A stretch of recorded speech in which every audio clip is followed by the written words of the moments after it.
अस्सलामु अलैकुम प्यारे बच्चों, आज मैं आपको बहुत ही दिलचस्प वाक़या सुनाने जा रही हूँ। वाक़या है हज़रत इब्राहीम और हज़रत इस्माइल इल्यामा अस्सलामु का कुर्बानी वाला वाक़या। पस मंज़र, हज़रत इब्राहीम अलैहिस्सलामु अल्लाह के जलील अलक़दर पैगंबर थे। बुढ़ापे तक आपकी कोई औलाद न थी। आपने अल्लाह से दुआ की, ए मेरे रब मुझे नेक औलाद अता फरमा। अल्लाह ने आपको बुढ़ापे में हज़रत हाजिरा रज़ी अल्लाह अन्हा के बतन से हज़रत इस्माइल अलैहिस्सलामु अता किए। हज़रत इब्राहीम अलैहिस्सलामु को बेटे से बेहद मुहब्बत थी।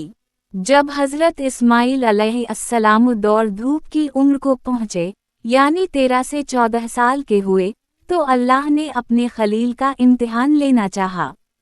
ख्वाब और हुक्म। एक रात हज़रत इब्राहीम अलैहिस्सलामु ने ख्वाब देखा कि वो अपने बेटे इस्माइल को ज़बा कर रहे हैं। अनबिया का ख्वाब वही होता है। ये आम ख्वाब नहीं था, अल्लाह का हुक्म था।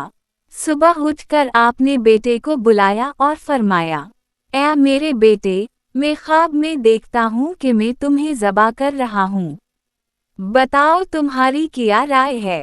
हज़रत इस्माइल अलैहिस्सलामु ने पल भर की ताख़ीर ना की।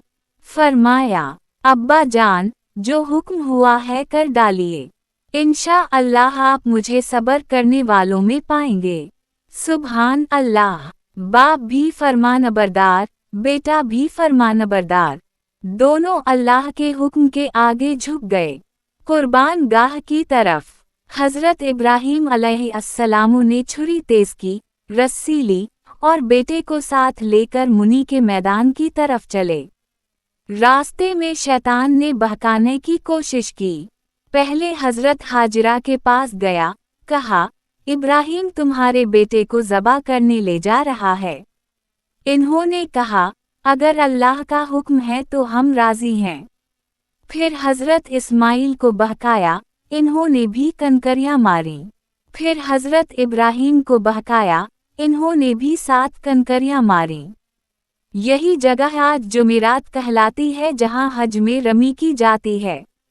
मुनी पहुंचकर हज़रत इस्माइल ने अर्ज़ किया, अब्बा जान, 4 बातों का ख्याल रखें। 1. मेरे हाथ पाँव अच्छी तरह बांध दें, कहीं तरफ कर आपको तकलीफ ना दूं। 2. अपना चेहरा दूसरी तरफ कर लें, कहीं पिदराना शफ़क़त आरे ना आ जाए। 3. छुरी खूब तेज कर ले ताकि मुझे तकलीफ कम हो। 4. मेरी कमीज उतार कर अम्मी को दे दीजिएगा, उनके लिए तसल्ली हो जाएगी। हज़रत इब्राहीम अलैहिस्सलामु ने बेटे को माथे के बल लिटा दिया। कुरान कहता है, फिर जब दोनों ने सरे तस्लीम खम कर दिया और बाप ने बेटे को पेशानी के बल लिटा दिया, आपने छुरी गले पर रखी और चलाई, मगर अल्लाह के हुक्म से छुरी ने गोश्त न काटा। अल्लाह की तरफ से फिदिया। उसी लम्हे अल्लाह ने आवाज़ दी, ए इब्राहीम, यकीनन तूने ख्वाब सच कर दिखाया। अल्लाह ने हज़रत जबराइल अलैहिस्सलामु को जन्नत से एक मेंढा देकर भेजा। फरमाया, हम नेक लोगों को ऐसा ही बदला देते हैं। बेशक ये एक खिला हुआ इम्तिहान था, और हमने एक बड़ी कुर्बानी के बदले इसका फिदिया दे दिया। हज़रत इब्राहीम अलैहिस्सलामु ने वो मेंढा ज़बा किया। अल्लाह को इन बाप बेटे की फरमानबरदारी इतनी पसंद आई कि क़यामत तक के लिए इस अमल को ज़िंदा कर दिया।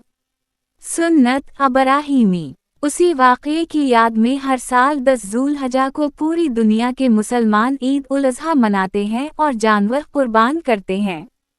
हज में मुनी के अंदर भी कुर्बानी की जाती है। ये हज़रत इब्राहीम और हज़रत इस्माइल इल्यामा अस्सलामु की सुन्नत है। सबक 1. अल्लाह की रज़ा सबसे ऊपर। अल्लाह का हुक्म आ जाए तो औलाद, माल, जान सब कुर्बान। 2. सब्र व तस्लीम। मुसीबत में भी इंशाअल्लाह साबिर रहूँगा कहना। 3. औलाद की तरबियत। हज़रत इस्माइल की तरह औलाद हो तो वालिदैन का सर फ़ख्र से बुलंद होता है। 4. अल्लाह का इनाम। जो अल्लाह के लिए कुछ छोड़ता है, अल्लाह इससे बेहतर अता करता है। इस्माइल गए नहीं, बल्कि नबी बने और इन्हीं की नस्ल से हमारे नबी सल्लल्लाहु अलैहि वसल्लम आए। अल्लाह हमें भी हज़रत इब्राहीम व इस्माइल जैसी फरमाबरदारी नसीब करे। आमीन। फिर बताएं कैसा लगा आपको ये वाक़या। अगर आपको हमारी वीडियो अच्छी लगी है तो वीडियो को लाइक करें और चैनल को सब्सक्राइब करें। शुक्रिया।